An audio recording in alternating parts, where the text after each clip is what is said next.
A'udzu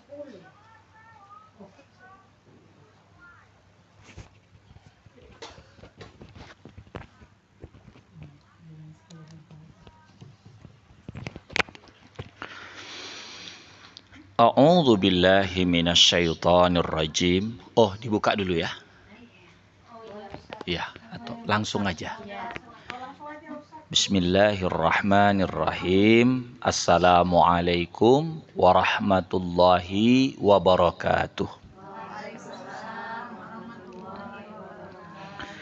Alhamdulillah wassalatu wassalamu ala Rasulillah wa ala alihi wasahbihi wa mawalah wala haula wala quwwata illa billah.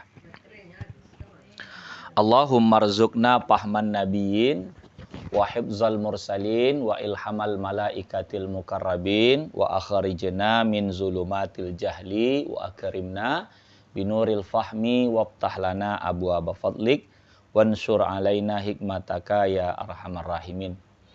Para ibunda yang terkasih yang Allah muliakan, jamaah muslimat dan undangan, semoga Allah Ta'ala memberkahi kita semua, menyampaikan hajat maksud tujuan kita, diberikan keselamatan dunia akhirat. Semoga apa-apa hajat kita Allah permudah, Allah jadikan keluarga di rumah yang bertuah ini senantiasa harmonis, sakinah mawaddah warahmah. Begitu juga dengan rumah tangga kita insya Allah. Amin ya rabbal alamin. Sebelum kita memulai kaji, kita pasanglah niat untuk belajar perkara agama. Bismillahirrahmanirrahim. Nawaitu ta'allum wa ta'lim, sengaja aku berniat untuk belajar dan mengajar liridha'illahi ta'ala, guna mencari ridha Allah wa bisyafaati Rasulillahi sallallahu alaihi wasallam ala niyatin salihatin. Al-Fatihah. A'udzu billahi minasyaitonir rajim. Bismillahirrahmanirrahim. Alhamdulillahi rabbil alamin. Ar-Rahmanir-Rahim. Maliki yaumiddin. Iyyaka na'budu wa iyyaka nasta'in. Ihdinas siratal mustaqim. Siratal ladzina an'amta 'alaihim ghairil maghdubi 'alaihim waladdallin. Amin. Qala al-musannifu rahimahullahu ta'ala wa nafa'ana bihi wa bi'ulumihi fid dharaini amin. Babu zikri hakil mar'ati ala zaujiha. Babu zikri hakil mar'ah, bab tentang menyebutkan hak seorang istri atas suaminya. Jadi di sini mungkin ada pergeseran makna. Kalau di bahasa kita hak itu berarti sesuatu yang kita dapatkan. Sementara kewajiban itu sesuatu yang kita berikan. Tapi kalau di dalam bahasa Arab ini hak itu hakikat bermakna wajibnya itu.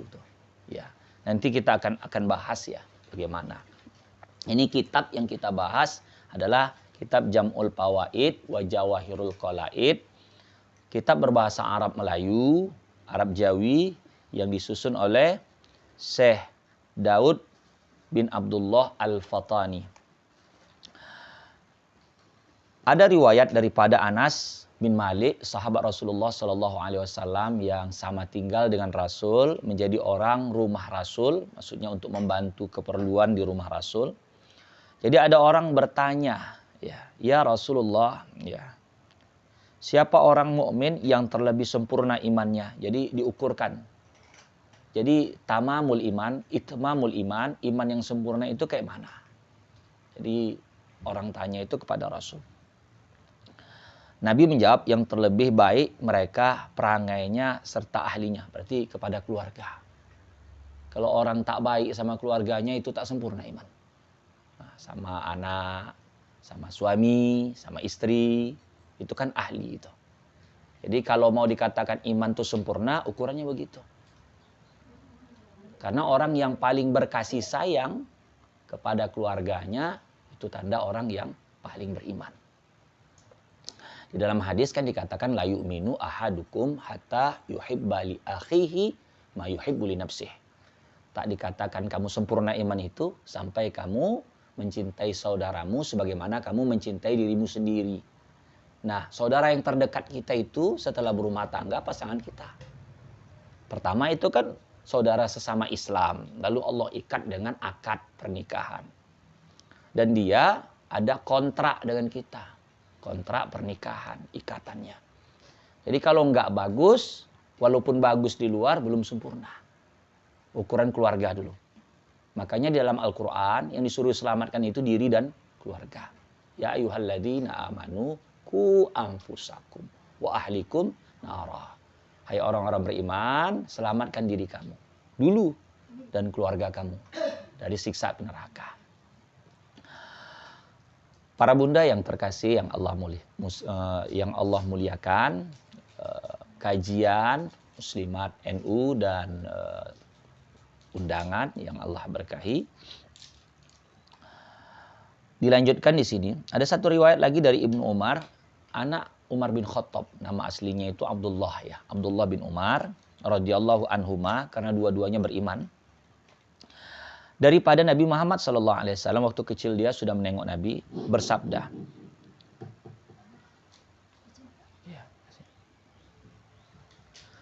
Sekalian kamu ra'in itu yakni memelihara, ya, memeliharakan. Dan sekalian kamu ditanya daripada yang dipelihara. Jadi kalau dalam bahasa hadisnya begini, kullukum ra'in wa kullukum mas'ulin ar-ra'iyatihi. Setiap kamu itu pemimpin, pemelihara, dan setiap kamu akan ditanya terhadap apa yang kamu pimpin, apa yang kamu pelihara. Seorang ibu menjadi ra'in, ya. Bukan ro' yang dipakai itu ya. Maksudnya ra'in itu pemelihara. Jadi ketika nggak ada, kitalah yang menjadi pemimpin di rumah. Suami itu kan nggak ada, kita pemimpin. Jadi anak-anak mengaturnya dan segala sesuatu itu ya kita gitu. Seperti itu. Dan setiap seseorang itu akan ditanya dengan apa yang dipimpinnya. Seperti Bunda Haja Tanjung ya. Yang saya tahu sebelumnya Hajan Nuryani Panggabean, cuman karena almarhum bapak ya, itu kan nggak ada lagi pemimpin itu. Jadi sekarang yang jadi ra'in itu ya kita gitu, begitu. Jadi sendirian itu aku nggak ada lagi suami begini begitu, kita yang jadi pemimpinnya, kita yang jadi ra'innya, seperti itu. Udah itu lagi dikatakan. Dan seseorang, ya, laki-laki memeliharakan atas isi rumahnya, dan yaitu ditanya daripada mereka. Dan sahaya memeliharakan harta tuannya, yaitu ditanyakan daripada yang digunakannya, daripada pemeliharaan itu. Dan diriwayatkan dari Abu Hurairah radhiyallahu an Abi Hurairah radhiyallahu anhu, anin Nabi sallallahu alaihi wasallam. Rasul bersabda, barang siapa yang menikah berkahwin akan perempuan dengan isi kahwin yang umpama padahal ia meniat bahwa tiada hendak menunaikan kepadanya, maka yaitu zanin, penzina dia. Jadi maksudnya begini, niat dia bukan untuk menegakkan hak, niat dia bukan untuk menjadi suami yang baik, menjadi rumah tangga yang bagus gitu kan. Tapi niat dia hanya sekedar dapat keperluan harta si perempuan tadi gitu. Jadi dia tak amanah gitu. Tak amanah dia. Maka dianggap sebagai penzina. Karena sesungguhnya dalam rumah tangga itu kan lagi memikul amanah kita.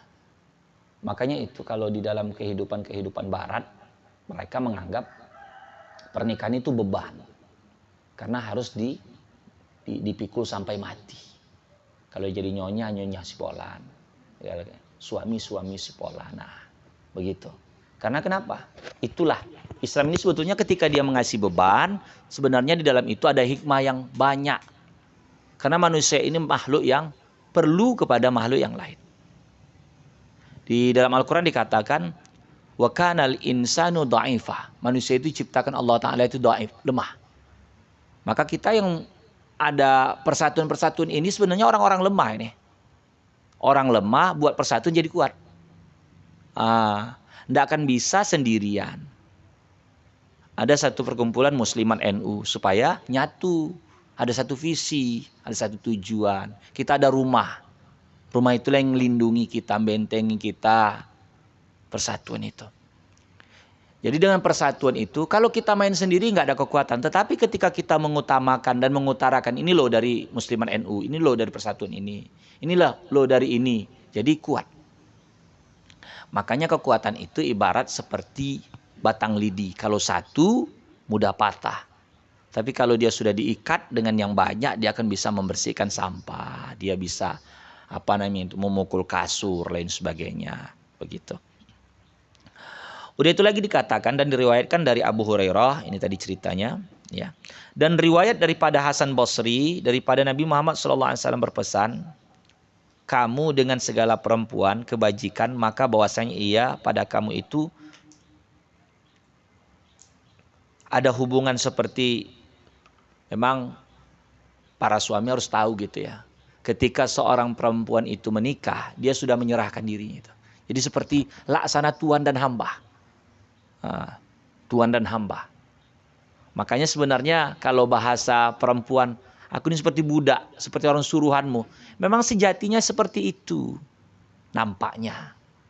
Tetapi di dalam Islam yang dibedakan antara satu dan yang lain bukan makom itunya. Inna akramakum indallahi atqakum. Sungguhnya orang yang paling mulia di antara kamu adalah orang yang paling bertakwa. Orang yang paling bertakwa. Jadi Islam itu sendiri nampak seperti agama yang namanya saja abdun. Abdun itu hamba. Hamba itu kalau dalam bahasa yang lain artinya budak. Hamba. Jadi Allah Ta'ala suruh kamu tunduk agar di dalam putaran itu, dalam ketundukan itu membuat kita itu teratur. Orang kalau tak ada yang mengaturnya, bebas, akhirnya hidupnya tidak baik. Harus ada. Kalau ibaratnya kalau kendaraan, ini jalan, kalau dia tidak mengikuti jalur itu, akan kepayahan dia. Kalau sempat di tepi jurang, dia jatuh. Ini lewati saja rel ini. Allah kata, kamu buat sholat sehari semalam 5 waktu wajib. Kalau perempuan kan masuk surga kan mudah. Tapi mengamalinya yang sulit. Kalau kata hadis kan, idza sholatil mar'ata khamsaha. Perempuan tuh kalau sholat 5 waktu saja. Tanpa sunat ba'diyah, qabliyah, tanpa sunat duha, tahajud. Ini dan itu. Ya. Idza sholatil mar'ata khamsah wa shamat syahraha. Puasa dia di bulan Ramadan. Enggak ada puasa Senin Kamis, enggak ada. Puasa Nabi Daud enggak ada. Puasa ini, puasa itu. Cuman yang wajib tok itu saja. Yang qadha. Ya. Wa hafadzat farjaha. Dijaganya harga dirinya. Wa ata'at zaujaha. Nah, ini yang paling sulit juga. Patuh sama suami. Selagi perkara itu tidak maksiat. Udkhuli, masuklah. Ya, disuruh masuk ke surga min ayyi babi syi'ti. Mana saja kamu mau. Mana saja mau silakan. Tingkat surga itu banyak, mau yang paling tinggi dia, mau yang biasa, silakan. Tapi perkara yang begitu tuh yang susah. Makanya perempuan itu kalau kita tengok-tengok ya contoh, kenapa para perempuan kalau anaknya pada kecil-kecil gitu untuk sholat hari raya susah gitu kan gitu. Untuk sholat tarawih susah. Karena banyak ngurus di rumah. Ya, sebab itu tanggung jawab itu. Makanya sebenarnya tadi cerita sambil nunggu gitu. Saya cerita Dokter Salama mana masih di Limpul. Cerita sama Bunda Mala. Ya, beliau tuh orang sibuk, saya katakan gitu. Rupanya pas habis cerita nongol gitu. Orang gitu. Jadi maksudnya super. Dan tanda kutip kan dengan beban rumah tangga, beban pekerjaan, masih sempat juga untuk ikut perkumpulan muslimat. Itu loh. Jadi kalau istilah komputer itu multitasking, apa itu istilahnya? Jadi banyak di sini nanti ada, di sini ada. Belum lagi kalau ditengok pula apa namanya? Travelnya ya kan? Masya Allah. Jadi artinya tanggung jawab menjadi seorang perempuan itu besar. Makanya di dalam kitab Irsyadul Ibad ila Sabilir Rasyad, itu perempuan-perempuan itu ketika dijumpai Rasulullah Shallallahu Alaihi Wasallam Isra Mi'raj, ditengoknya beragam. Karena apa? Tanggung jawab tadi. Tapi walaupun tanggung jawabnya besar, otomatis itu kan dua dapat nilainya. Dapat dia surga yang terbaik, atau mungkin kalau dia tidak memikul tanggung jawab, ya neraka yang paling parah. Ya. Makanya pembebanan hukum madrasatul ula, ibu adalah sekolah yang pertama. Ya. Sekolah. Karena anak itu banyak besarnya celupan ibu. Kalau ayah itu kan perkara yang dia tidak langsung kesentuh kepada anak ini melebihi ibu. Makanya hadis itu meletakkan makom ibu 3. Ya, ketika ditanya tentang orang yang paling berhak untuk disahabati, maka ditunjuk ibu, lalu ibu baru ayah. Tapi ini dalam pilihan anak tidak disuruh untuk membedakan mana ibu mana ayah, tidak. Mana ibu mana ayah. Itu posisi anak tidak begitu. Itu hanya mau menjelaskan ibu itu dibandingkan ayah sama-sama utama. Tetapi karena kasih sayang ibu lebih banyak, ibu yang lebih begitu. Bukan berarti ayah ditinggalkan. Ada pertanyaan sampai sama saya begini. Ini di Tanjung Tiram. Ustadz, saya ikut thariqah, saya ikut suluk, ya. Kata guru itu lebih mulia guru daripada ibu bapak. Gitu katanya. Lebih mulia guru daripada ibu bapak. Itu harus ada penjelasan lagi, saya katakan. Karena kalau seandainya ngomong begitu, nanti orang akan memuliakan guru, meninggalkan ibu bapaknya. Guru yang benar itu nyuruh untuk menghormati ibu bapak juga, bukan meninggalkan. Orang kan kadangkala banyak tuh kejadian tuh. Orang-orang model thariqah itu, ketika hari raya, didatanginya rumah gurunya dulu. Wah, itu salah kaprah itu. Karena begini, bukan berarti guru itu menyuruh untuk ini tak dihormati, bukan. Hormat juga. Tapi persentase untuk di akhirat itu, untuk mengenalkan perkara amalan, kan ditanya itu kalau di dunia kau anak siapa. Tapi kalau di akhirat nggak nanya anak, tapi nanya kamu amalannya dapat dari siapa. Kamu beramal, amalan. Kan tanya di akhirat ke amalan. Yang pertama dihisab itu sholat. Sholat itu baru diterima kalau ada ilmunya. Sama juga ada istri yang istri yang pening itu. Yang lalu kita juga cerita. Istri yang pening itu. Abang pilih aku apa pilih ibu? Pilih mama abang. Itu bukan pilihan. Itu salah. Kalau dia cerita sama madunya cocok. Ngomong, abang pilih mama abang apa aku? Itu bukan pilihan. Dia saking gondok mungkin tak kayak mana, disandingkannya. Ya begini, maaf ya. Apa yang ada pada ibunya, mama mertuanya, nggak ada pada dirinya. Dan apa ada pada dirinya, nggak ada sama mama mertuanya. Tak mungkin mamanya maaf dibawa ajak tidur pula. Kan nggak cocok makomnya itu. Jadi sama ibu silahkan hormat dengan ukuran ibu itu. Istri itu muliakan dengan ukuran istri. Jangan pula istri mau kayak mamanya pula. Makanya di dalam agama itu bahasa zihar itu tidak boleh. Maka seorang istri pun jangan menganggap makom dia sama dengan ibunya. Zihar itu nyerupain istri dengan ibunya. Itu nggak boleh. Makanya baiknya kita manggil-manggil yang lalu tuh kan ditempeli nama anak. Jangan manggil ibaratnya suami, ayah, papa. Orang dengar itu kayaknya ya berarti ayah dia ya gitu. Nah, itu. Maka lengketkan nama si anak, ayah si Polan, ayah si Polana. Begitu juga anak perempuan, istri gitu. Jangan langsung katain mama, mami, mamam, pokoknya kayak gitulah. Iya. Ya, mam, ibu, oma, seperti itu. Udah itu lagi dikatakan di sini.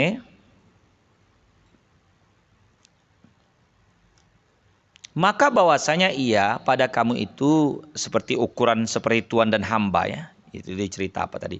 Tiada memiliki mereka, maka itulah kenapa di dalam hukum Islam dosa istri itu ditanggung suami. Karena suami itu menjadi dalam kitab ini tuan. Jadi ngurus dia, jadi tanggung jawab dia. Ketika udah ada serah ijab kabul, berarti tanggung jawab selanjutnya itu pada suami. Dosa apa itu? Dosa tanggung jawab. Kalau nggak sholat lalu nggak diingatkan dosa. Nggak sholat dosa dia, tapi dosa ngingatkan itu kena sama suami. Ya, kalau nggak jilbaban, nggak ngingatin jilbabnya dosa sih suami. Atau dia nyediain, atau dia memfasilitasin. Begitu. Tapi kalau dosa yang tanggung jawab pribadi, tetap diri sendiri. Kita ada ke lapangan, udahlah yang penting nanti ditanggung suami. Enggak. Di dalam Al-Quran kan, wala taziru waziratu wizra ukhra. Seseorang itu tidak memikul dosa yang lain. Masing-masing memikul dosa sendiri. Itulah kenapa makna begitu tuh agar para suami itu berupaya dengan sebaik mungkin untuk meluruskan istri yang bengkok. Yang bengkok dia dalam memahami kehidupan. Udah itu lagi dikatakan di sini. Dan sesungguhnya ambil kamu akan dia dengan amanah Allah dan minta halal kamu akan maaf kemaluannya dengan kalimat Allah. Jadi ngambilnya dengan amanat Allah. Ya Allah itu kan kusurahkan. Tuh, sama juga dengan kalimat Allah, gitu ya. Karena nikah itu Allah yang nyuruh. Jadi bolehnya itu gara-gara izin dari Allah Ta'ala itu. Dan riwayat daripada Ibnu Abbas radhiyallahu anhuma katanya, kalau Nabi SAW bahwasanya sangat manusia azab pada hari kiamat seorang laki-laki yang jahil akan ahlinya. Didatangkan seorang laki-laki dan dengan ahli isi rumahnya pada hari kiamat apabila adalah menyuruhkan mereka itu dan mengadabkan mereka itu dan menakut-nakuti akan mereka. Jadi memang tanggung jawab suami itu harus ada pengajaran gitu. Mengadapkannya, menakut-nakutinya dengan perkara akhirat. Kalau nggak sholat apa. Jadi di dalam hukum Islam itu ada apa namanya itu, ada hadis tentang pendidikan. Muru auladakum bis shalah. Suruh oleh kamulah anak kamu dengan salat iza balagha sab'a sinin. Kalau sudah sampai umurnya 7 tahun. Jadi pengajaran pendidikan tentang perkara ibadah itu dari umur 7 tahun. Baik jilbab, baik salat, baik puasa. Wadribuhum idza balagha 10 sinin. Pukul mereka kalau sudah sampai 10 tahun. Dan 10 tahun ini kalau sudah ada kelapangan rezeki kita, anjuran untuk pisah tempat tidur. Itu juga dalam rangka mengajarkan yang namanya kalau dalam Islam sex education. Dia sama kita sudah beda. Maksudnya campur. Kalau istilahnya anak perempuan sama ibunya ya nggak apa-apa. Anak laki-laki dengan ayahnya nggak apa-apa. Maksudnya kalau nyatu nanti khawatirnya macam-macam ya. Tapi kalau cuma anaknya satu kayak mana Ustadz? Dia ketakutan pula gitu. Ya sebenarnya ini kan anjuran ada dalam bentuk untuk menjaga. Untuk menjaga. Khawatir hal yang tidak terjadi gitu. Khawatir hal yang tidak yang terjadi. Udah itu lagi, dan dengan ahli isi rumahnya pada hari kiamat apabila adalah ia menyuruhkan mereka tuh tentang jawab itu ya.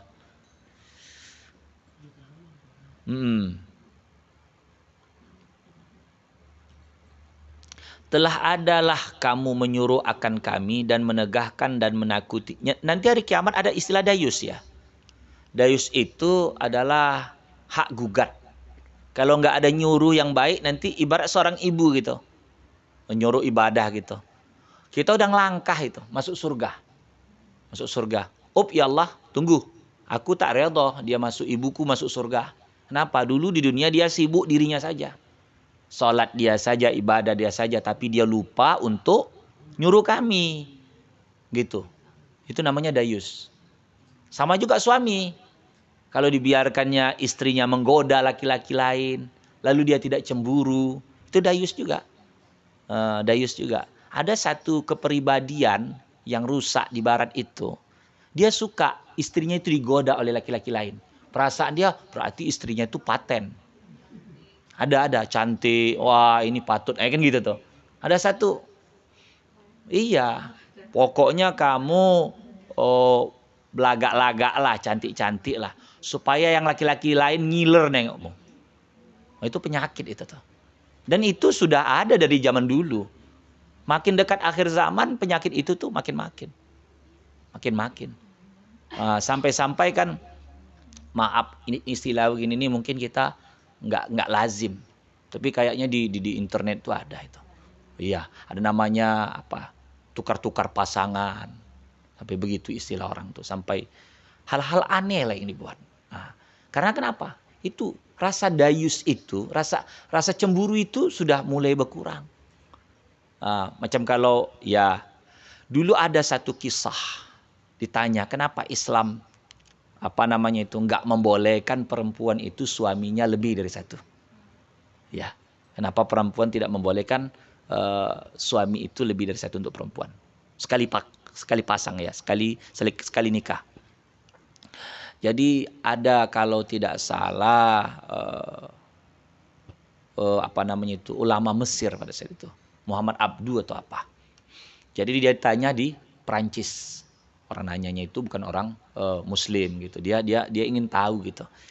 Ditamsilkannya, dibawanya, coba cari katanya. Coba cari 2 ekor ayam jantan dan 1 ekor ayam betina. Satu. Udah itu lagi sebelumnya pertanyaannya begini. Kenapa Islam melarang memakan daging B2?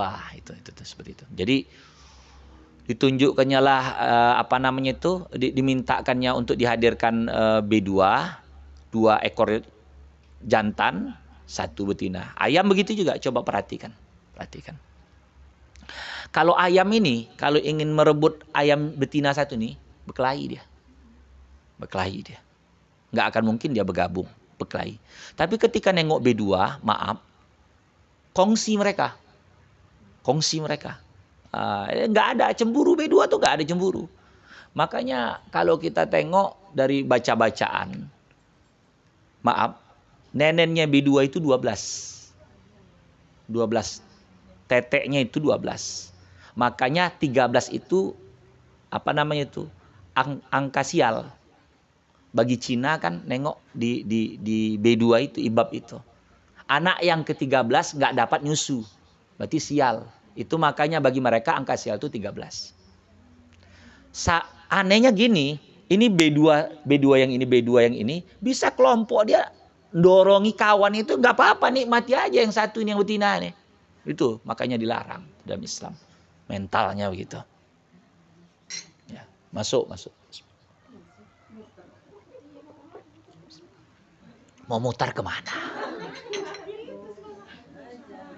Nggak ada pintu samping. Waalaikumsalam.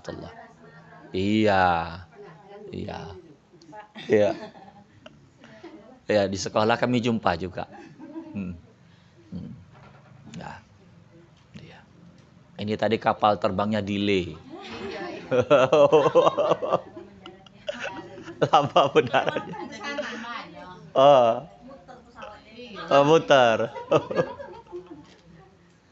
Masya Allah. Sudah. Jadi balik kita cerita masalah tanggung jawab tadi.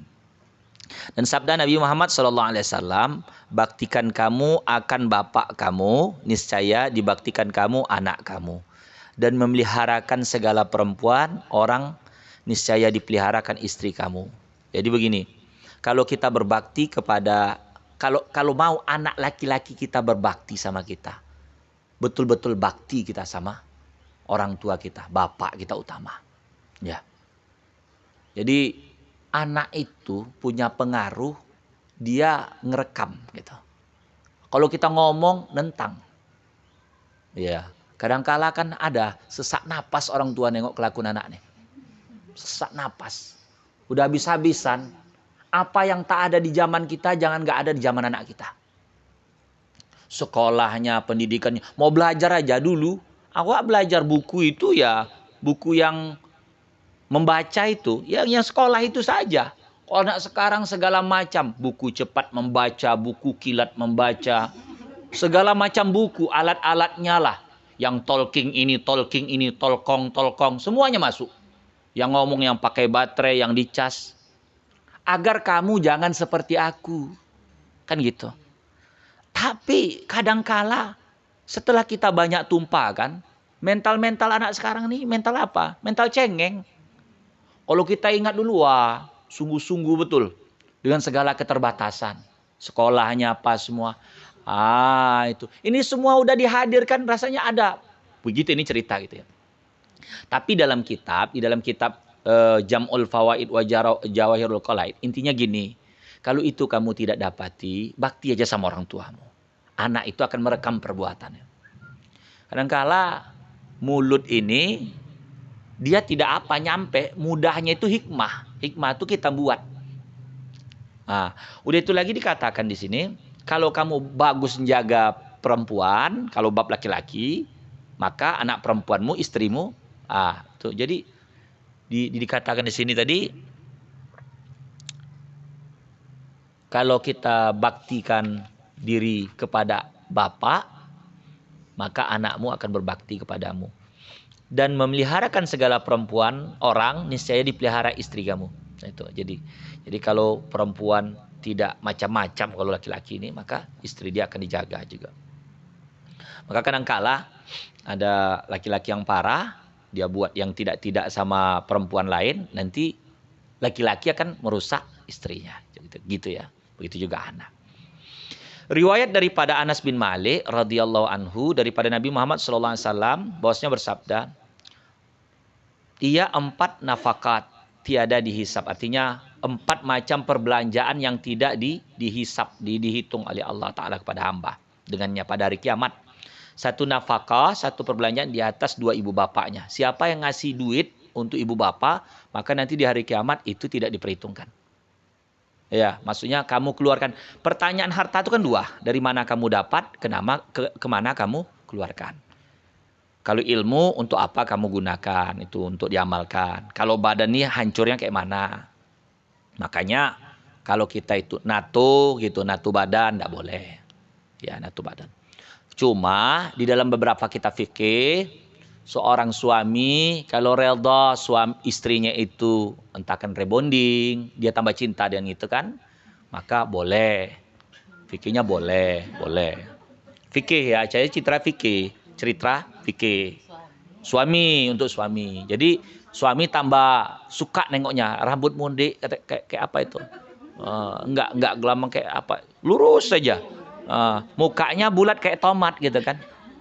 Jadi kayak orang kena siram hujan gitu, jatuh. Gitu tuh. Suka dia. Entah pula rambutnya itu udah putih, ya kan? Supaya dicat. Dalam fikih boleh, dalam fikih. Tapi dalam tasawuf dia termasuk taghyirul khilqah, merubah bentuk. Tidak boleh kalau dalam tasawuf.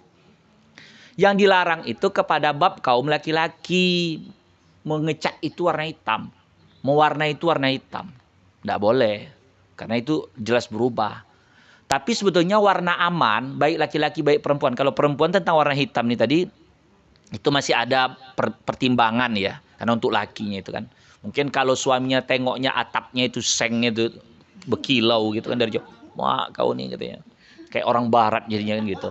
Nah, jadi kalau dalam fikih yang aman itu warnanya coklat, merah, kuning. Iya. Ya namanya sudah apa kan gitu kan. Sudah warna gitu. Itu supaya sadar kalau kita pun cermin kita tuh sudah tua. Ya. Itu nafkah pertama untuk ibu bapak. Kalau diberikan tidak dihisap, tidak ditanya oleh Allah. Ya kalau pertanyaannya dari mana didapat itu pertanyaan sendiri. Tapi kalau diberikan untuk siapa itu tidak ditanya. Udah otomatis spontannya tinggi lah itu. Ya.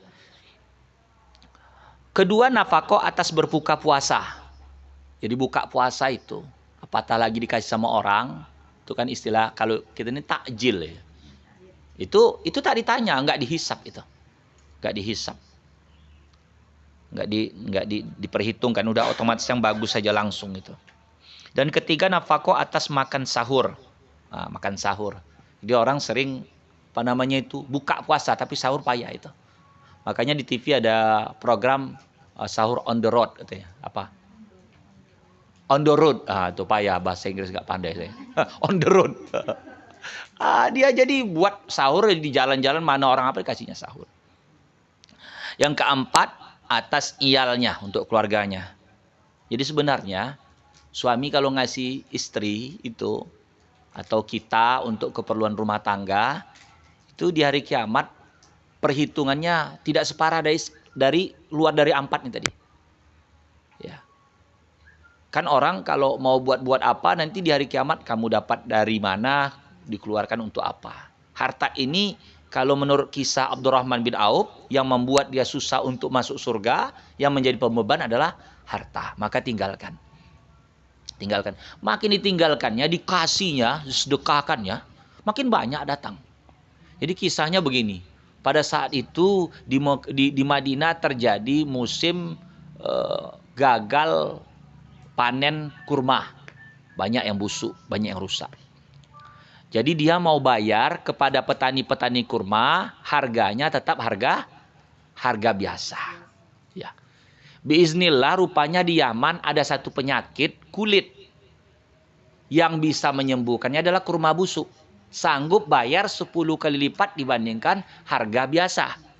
Rupanya cari dapat di Madinah lagi musim kurma tapi membusuk. Dicari, akhirnya dibayar 10 kali lipat. Makin aku ingin menghabiskan hartaku, rencananya kan kalau yang namanya busuk kan gak ada manfaat. Gitu. Makin dia mau menghabiskan hartanya, makin banyak nambahnya. Itu cerita Abdurrahman bin Auf. Cuman kita ini kalau Allah Ta'ala uji dengan kesusahan, ya itu sama juga dengan ujian dengan kekayaan. Orang diuji dengan susah, sebetulnya sama juga diuji dengan kaya. Kalau diuji dengan susah, berarti dia sabar. Kalau diuji dengan kaya, harusnya dia bersyukur. Banyak orang tak berhasil di dalam ujian itu. Banyak yang lupa, banyak tidak menggunakan kesempatan itu untuk taat kepada Allah Subhanahu wa taala. Jadi sampai situ saja kajian kita hari ini tentang lebih kepada bagaimana kita kepada keluarga. Anak tanggung jawab kita. Suami, istri itu amanah untuk suami. Dan suami juga karena dia juga harusnya menjadikan diri kita ini pribadi yang sanggup untuk yang terbaik lah. Kalau ini ceritaan tadi tuan dan hamba. Benar amanah juga. Karena untuk menjaga seorang laki-laki itu jadi bagus, perlu perempuan yang bagus juga. Semalam saya ditanya. Ada orang di apa ini? Di Pasar Kacang. Jadi dia menceritakan tentang adik dia. Jadi iparnya itu menceraikan dalam keadaan mabuk. Saya katakan sah. Ceraikan dalam keadaan mabuk sah. Lalu seminggu kemudian dia minta balian.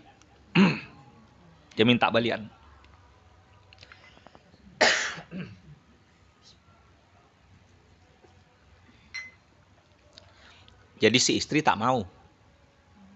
Sebetulnya nggak ada syaratan sebenarnya harus istri nolak. Karena jatah tolak itu 3. Kalau diceraikan 1 masih ada 2. Cuman dia aku lagi nggak enak samamu seminggu ini. Berangkatlah dia ke Sibolga. Sibolga kan ada model ngelautnya itu 2 bulan. Ada yang 4 bulan. Tergantung lah mungkin ditambahnya lah itu 2 bulan. Jadi dia nanya malam tadi. Itu bisa langsung balik Ustadz. Saya harus memastikan dulu. Pada saat dia mau balik itu kayak mana? Kalau dia sudah balik berarti itu sudah istrinya. Tapi kalau seandainya proses itu belum jelas, berarti suruh kalau udah 4 bulan biasanya perempuan dari cerai itu wajib dia ngucap lagi. Wajib mengucap karena sudah habis masa iddah. Masa iddah. Nah, disinilah makom istri tadi harus membimbing suami tadi. Kalau memang nggak benar, jangan terima langsung. Ketika suami mengatakan cerai, satu kah, dua kah, tiga kah, di sini harus sudah ada simpanan. Jangan gara-gara cinta, gara-gara mikirin anak, kita ngelanggar apa yang dilarang oleh Allah. Makanya menjadi seorang perempuan juga, kita juga punya tanggung jawab untuk membina suami tadi. Maka di dalam kitab fikih, perempuan itu boleh meminta tolak, namanya khulu, tebus. Bang, kalau abang nggak benar, aku minta tolak laku. Untuk supaya suaminya ini jadi bagus. Jadi perempuan itu juga punya derajat untuk mempertimbangkan dirinya. Makanya di pengadilan agama itu ada menggugat itu, hak menggugat itu, seperti itu. Semoga Allah Ta'ala membimbing muslimat NU kita ini, jamaah kita ini menjadi perempuan yang terbaik insya Allah. Dan semoga rumah yang kita singgah ini keluarganya senantiasa dipayungi oleh Allah Ta'ala barakah, selamat dunia akhirat. Begitu juga dan kita semua. Demikian. Assalamualaikum warahmatullahi wabarakatuh. Kalau ada mau ditanyakan, dipersilakan. Makasih.